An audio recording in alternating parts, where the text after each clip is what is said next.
Your Honors, Why doesn't this come under equitable distribution? The separate property that's owned by the individual spouses. Why isn't this part of the marital pie? because there's an agreement. If there were no agreement and the property was held in separate names, it would be subject to equitable distribution. This is entirely It's the different. agreement that takes it out? Pardon me? It's the agreement that takes it out of equitable The distribution? agreement absolutely takes out of equitable distribution the property held in their separate names. The property which was held jointly remained to be distributed pursuant to equitable distribution. This is the first time. The purpose of the agreement was to escape from the French community property laws, wasn't it? That's right. Customarily, Your Honor, community property prevails, which is a division of all marital property, and this has to be an election that's taken. But you're saying that in rejecting French community property, they also should be read to have rejected any similar legal regime anywhere in the world that might later affect them, even one that didn't exist when they signed the agreement? Your Honor, we've addressed that in the Rouse case, where there was that waiver before equitable distribution in a New York agreement, and the court upheld that waiver.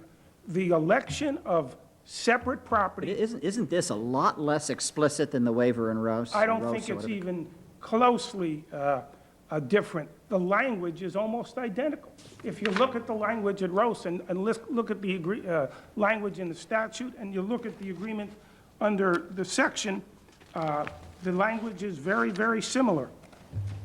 Rouse, in substance, said at any time of the marriage, if property is acquired, hereinafter, it's out.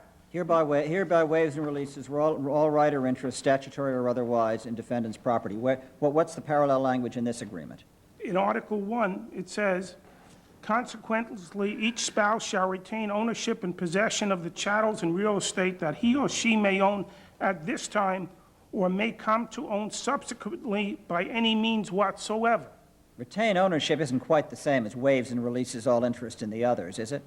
It is the same. It's the functional equivalent. And, Your Honor, if you notice down at the bottom of that entire first article, it goes on to mention the wife shall have all the rights and powers over her assets accorded by law to women married under the separate estate system without any restriction.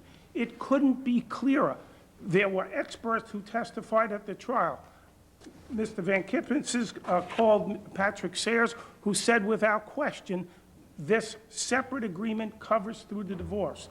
The other side called Elaine Cornack, who's supposedly a world-renowned expert on international family law.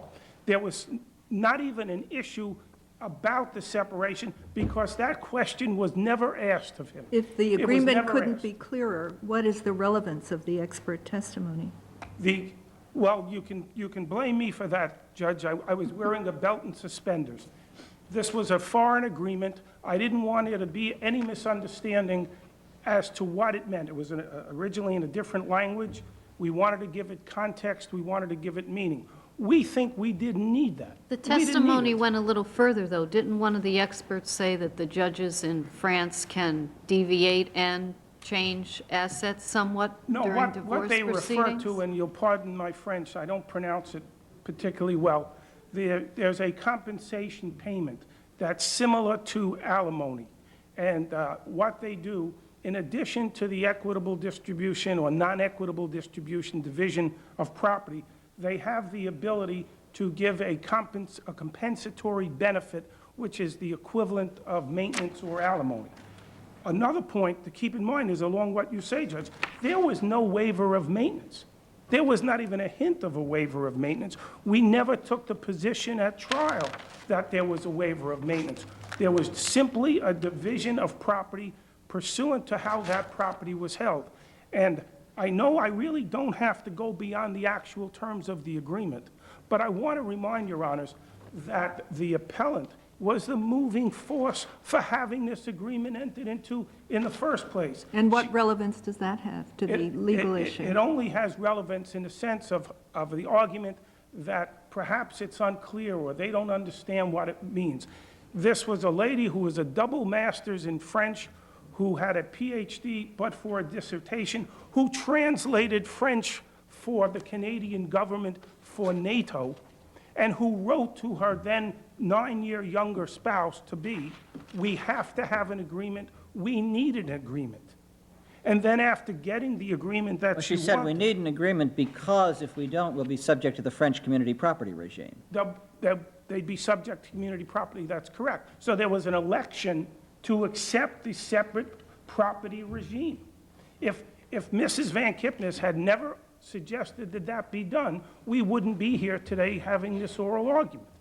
There would have been clearly community property or property subject to equitable Well, actually, it would not have distribution. been community property after they moved to New York, would it? Well, it would have been equitable distribution. There would have been some division of all of the assets. But there is no question that title doesn't trump equitable distribution. But an agreement as to ownership trumps title. The agreement makes all of the difference in this case. It would have helped if this was a little more specific I and think it could- indicated it was also to govern during the course or dissolution of the marriage. I don't think it couldn't have been clearer, Judge. I think the four corners of the agreement leave no question about it. We've had the same cases in Rouse is an American case. In Starsky, the appellate division's first department had no problem with it. Housset had no problem with the French agreement. Digonet had no problem with the agreement. Case after case after case had no problem with the terms and language of an agreement under French law. With all respect, judges, I don't think this is a particularly close case. This is a case where there's a clear, unambiguous election of regimes. Looking at the four corners of the agreement, there is no doubt that it says what it's supposed to say, that there's a separation of estates. And, Your Honor, when many of us draft these agreements, and in this case it's a foreign agreement, we work on the assumption that a prenuptial agreement is favored by this court, that judges really don't want to have to decide who gets what if the parties have reached that agreement by themselves. And the public policy of this state is to support those agreements. I don't think I have to belabor it. I don't really think I have to take time. If there's a specific question, I'll answer it. Does it have any weight in this case that your client didn't raise this agreement in Massachusetts? The answer to that is no, Your Honor, because the This Massachusetts... kind of came out It came long out after the fact. parties' marital problems There's no here. question it was a unique set of circumstances, but the reality is in Massachusetts, Your Honor, the only issue in Massachusetts was the issue of the divorce itself. There was no direction, no discussion, no consideration of either maintenance or the distribution of property. Well, it sort of looks as though your client had forgotten the agreement existed or forgotten what it said. Is that the case? I think that's a fair analysis. It's always puzzled me, Your Honor, but that's the case.